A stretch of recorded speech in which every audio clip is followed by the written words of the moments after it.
hari ini ketemu dengan Bapak Toha ya. Ini sedang membuat apa Pak Toha? Membuat kalau yang ada di depan saya ini kapal ini ya, apa namanya? Untuk survei bawah air. Bawah air ya? Iya, bawah air. Jadi dia berupa wujudnya nanti kalau udah jadi itu kayak kapal. Kayak kapal ya? Kayak kapal. Kenapa harus ada alat untuk survei itu? Untuk mengetahui kedalaman atau memetakan kedalaman. Jadi nanti peta bawah air. Nah, itu nanti dia kapal ini akan jalan di permukaan air, memetakan, nanti akan terlihat kedalamannya. Ya, peta kedalamannya. Itu biasanya yang menggunakan itu perusahaan kapal, kemudian perusahaan tambang. Karena kalau perusahaan kapal itu dia untuk bersandar ke ke pelabuhan itu harus survei dulu ini kira-kira kandas enggak kapal yang mau merapat ke dermaga. Nah, sebelum mereka merapat ke dermaga, alat ini yang nanti akan dikerahkan dulu untuk mensurvei kedalamannya dulu ya. Kalau aman, alatnya seperti ini ya? Ya, alatnya kira-kira seperti ini salah satunya. Nah, itu nanti setelah diketahui kedalamannya aman, baru kapal merapat seperti itu. Nah, kalau yang untuk sungai itu juga sama. Jadi ada beberapa kapal-kapal besar kayak kapal ponton itu yang biasa mengangkut batu bara. Itu biasanya untuk mengangkut batu bara dari tambang ke tanker ke tengah laut itu menggunakan kapal kecil. Tapi itu tidak efisien, sehingga kalau kapal besar ini bisa masuk ke sungai dan mengambil langsung ke lokasi, itu akan lebih hemat biaya, tapi resikonya adalah kandas. Nah, sebelum mereka kapal-kapal besar ini masuk ke aliran sungai atau ke jalur sungai, itu nanti disurvei dulu pakai alat ini, kedalamannya kalau aman, baru kapal ini masuk. Jadi intinya alat ini untuk mensurvei kedalaman sungai, kedalaman pantai, dermaga dan sebagainya seperti itu. Salah satu contoh ya Pak Toh ya. Ini ada remote controlnya. Ya. Terus Pak Toha juga buat seperti ini Pak Tuhan. Ini bahan sebenarnya samanya bentuk yang berbeda aja. Bentuknya. Ya, ini bahannya apa nih Pak? Kenapa? Bahannya apa nih Pak Tuh?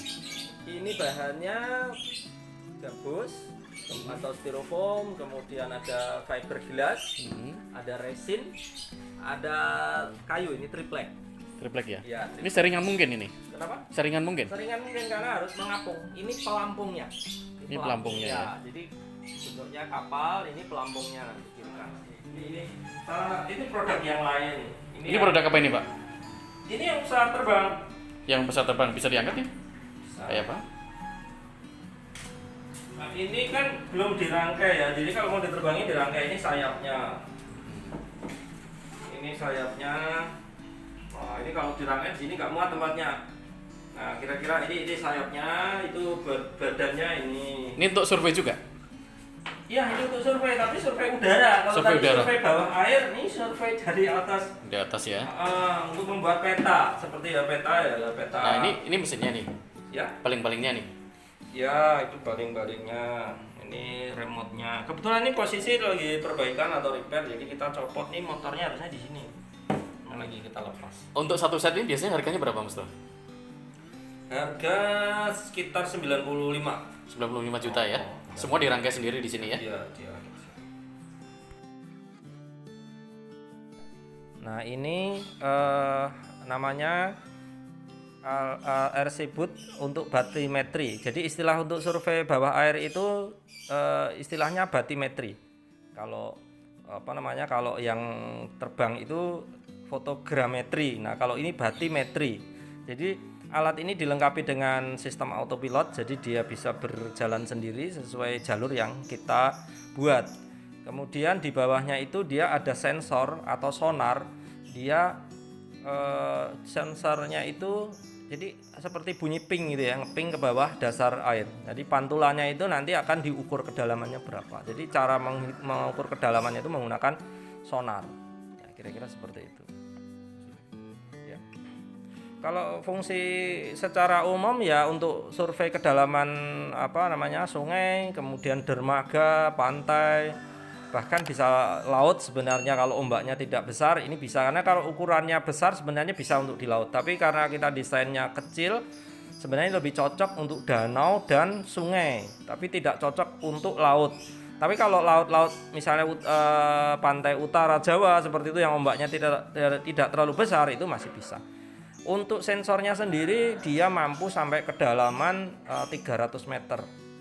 Bahkan 300 sampai 700 meter tergantung. Kalau di air tawar dia bisa sampai 700 meter secara teknis. Tapi kalau di air laut yang air garam itu yang mengandung garam itu kedalaman maksimum 300 meter dia bisa membaca kedalaman.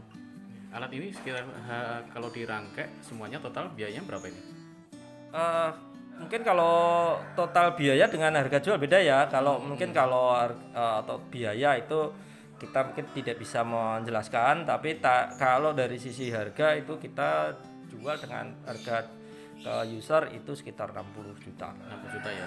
Ready siap siap digunakan.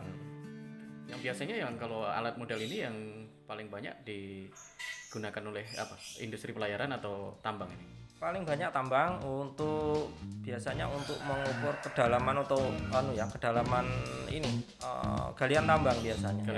Galian tambang sama mengukur sungai, karena kedalaman sungai biasanya untuk kapal-kapal untuk lintasan kapal, jadi aman atau tidaknya kedalamannya, nah itu disurvei dulu, kalau aman nanti kapalnya baru melintas.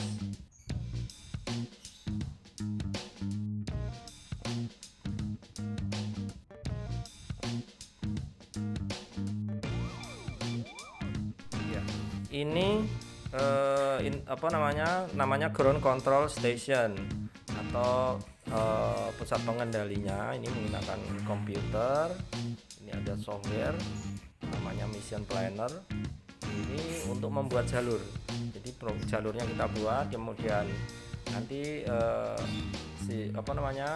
bootnya ini akan mengikuti jalur yang kita buat.